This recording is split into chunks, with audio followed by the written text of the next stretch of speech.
નમસ્કાર,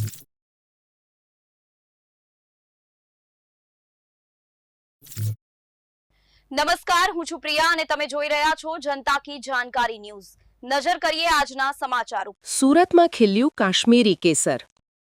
સુરતના યુવકે ઘરમાં જ કરી કેસરની ખેતી। 30 વર્ષ પ્રણવ પરમારે 150 સ્ક્વેર ફૂટની જગ્યામાં જ કરી કેસરની આધુનિક ખેતી। કેસર ઉગાડવા માટે સ્પેશિયલ એક હાઈટેક રૂમ તૈયાર કરવામાં આવ્યો।